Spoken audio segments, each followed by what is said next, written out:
You hear this term all the time, right? Developing country. It kind of paints a picture of a journey, like everyone's on the same road to prosperity, just, some are driving slower than others. But what if that whole idea isn't just a little too simple? What if, for some countries, it's completely the wrong metaphor?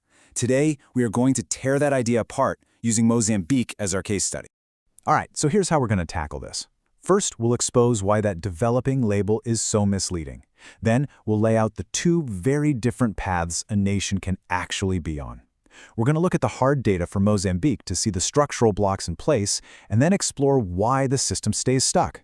We'll compare Mozambique to its neighbors, and wrap it all up with a conclusion that might just change how you see things.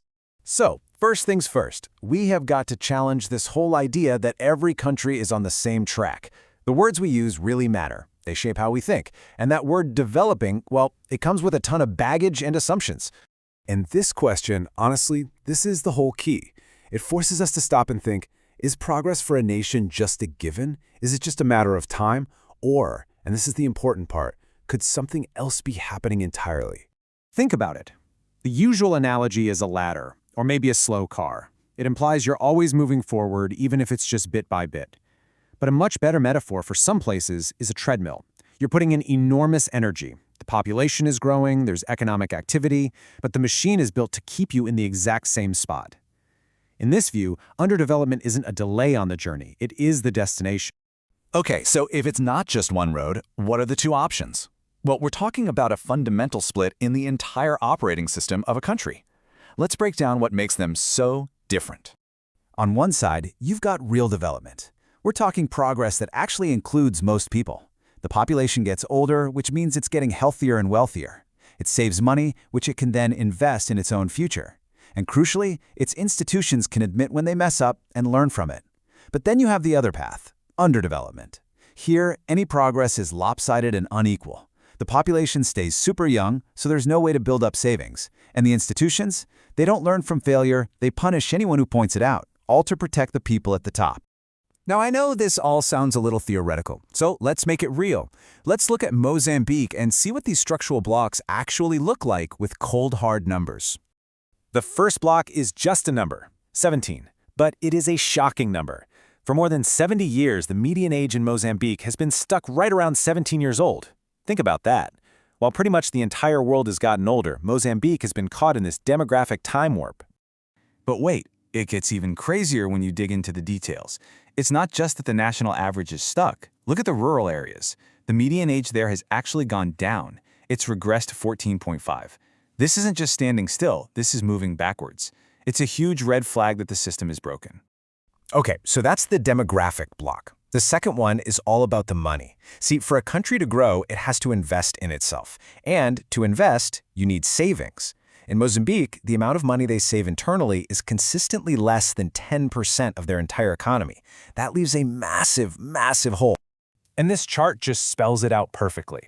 If you can only cover about 10% of your own investment needs, where does the other 90% come from? It has to come from the outside, from foreign aid, from foreign investment, from debt. You become completely dependent. This isn't a foundation for growth, it's a recipe for staying right where you are. So we see the traps, right? The demographic trap, the economic trap. But the big question is why? Why do they just keep going? How does a system that's so clearly not working for most people protect itself? Well, the system has a kind of immune response, and it's built on what you could call bad explanations. These are the official stories, the narratives that you can't argue with, even when the facts say otherwise. It's like celebrating robust economic growth while the kids in the countryside are getting younger and poorer. These stories aren't meant to be true. They're meant to shield the system from having to change. And this gets to the absolute core of the problem. The system keeps going because the people in charge have no skin in the game. It means they never have to face the music for their own bad decisions. They can make choices that benefit themselves, and if those choices hurt the country, well, it doesn't really affect them. They get all the reward, and the population takes on all the risk. There's no incentive to ever change course.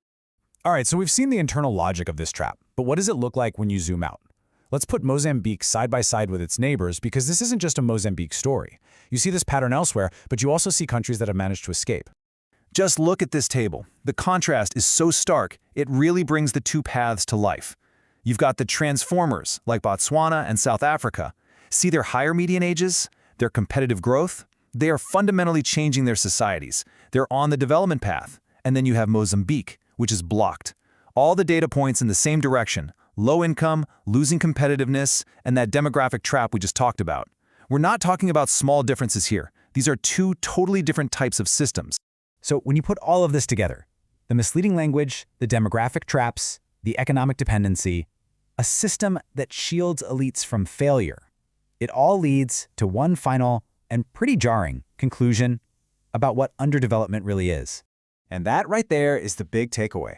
This state of underdeveloping isn't a mistake. It isn't a glitch in the matrix or a country that's just a little behind. It's a stable, functioning system that's doing exactly what it was designed to do: benefit a small group of people at the expense of everyone else. So the next time you hear someone talk about a developing country, maybe just pause and ask yourself, is it really developing, or is it running on a treadmill perfectly designed to go absolutely nowhere?